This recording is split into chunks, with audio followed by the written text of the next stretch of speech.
स्वतंत्र भारत के 50 वर्ष। विद्यार्थियों, इस पाठ के अति महत्वपूर्ण प्रश्न इस वीडियो के माध्यम से करेंगे। तो आइए शुरू करते हैं। सबसे पहला प्रश्न है, भारत में पहले आम चुनाव कब हुए? आंसर है 1951-52। नेक्स्ट, पंचशील का सिद्धांत किसकी देन है, यानी कि पंचशील का सिद्धांत किसने दिया? आंसर है पहले प्रधानमंत्री जवाहरलाल नेहरू। नेक्स्ट, भारत में पांडिचेरी, जिसका आजकल नाम है पुदुचेरी, यह किसका उपनिवेश था? आंसर है फ्रांस का। नेक्स्ट, भारत में गोवा किसका उपनिवेश रहा? आंसर है पुर्तगाल। अगला प्रश्न है कि भारत के पहले गृह मंत्री वे कौन थे? तो वो थे विद्यार्थियों सरदार पटेल, जिनको लौह पुरुष की उपाधि भी दी गई थी। अगला प्रश्न है, मिसाइल मैन के नाम से कौन प्रसिद्ध हैं, कौन जाने जाते हैं? आंसर है doctor APJ Abdul Kalam. Next, राज्य पुनर्गठन अधिनियम के तहत भारत में कितने राज्य व केंद्र शासित प्रदेश थे, यानी कि शुरुआत में? तो विद्यार्थियों कुल मिलाकर 14 राज्य थे और 6 केंद्र शासित प्रदेश थे। अगला प्रश्न, भारतीय संविधान कब अपनाया गया? आंसर है 26 नवंबर 1950 को। अगला प्रश्न, भारतीय संविधान कब लागू हुआ? विद्यार्थियों दोनों प्रश्नों में थोड़ा सा अंतर समझे।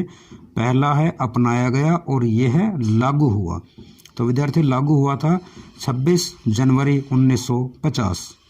अगला प्रश्न, संविधान सभा की पहली बैठक कब हुई? आंसर है 9 दिसंबर 1946 को पहली बैठक हुई थी। अगला प्रश्न, संविधान बनने में विद्यार्थियों कुल कितना समय लगा? शायद आप सभी जानते होंगे, 2 साल 11 महीने 18 दिन। अगला प्रश्न है, खाली करो सिंहासन के जनता आती है, ये पंक्तियां किस कवि की देन है? किस कवि ने ये पंक्तियां लिखी हैं? तो आंसर है कवि रामधारी सिंह दिनकर। अगला प्रश्न, भारत में आपातकाल कब लागू हुआ? विद्यार्थियों आपातकाल लागू हुआ जून 1975 में। नेक्स्ट, भारत की तरफ से शांति सेना श्रीलंका में भेजी गई, तो कब भेजी गई? आंसर है 1987। नेक्स्ट, जम्मू व कश्मीर को विशेष राज्य का दर्जा जो प्राप्त हुआ है वह किस धारा के तहत प्राप्त हुआ है? आंसर है धारा 370। काफ़ी महत्वपूर्ण प्रश्न है। अगला प्रश्न है, संविधान सभा के अध्यक्ष कौन थे? तो विद्यार्थियों संविधान सभा के पहले और स्थायी अध्यक्ष जो थे डॉक्टर राजेंद्र प्रसाद, अस्थायी अध्यक्ष जो थे सच्चिदानंद सिन्हा, वो अस्थायी अध्यक्ष रहे। अगला प्रश्न है, संविधान की प्रारूप समिति के अध्यक्ष, ये हैं प्रारूप समिति के अध्यक्ष, ये कौन थे? तो ये थे विद्यार्थियों डॉक्टर भीमराव अंबेडकर। अगला प्रश्न, श्वेत क्रांति का संबंध किस से है? ये संबंध है विद्यार्थियों दुग्ध से, यानी कि दुग्ध के क्रांतिकारी उत्पादन से। अगला प्रश्न, द्विराष्ट्रीय सिद्धांत किसकी देन है?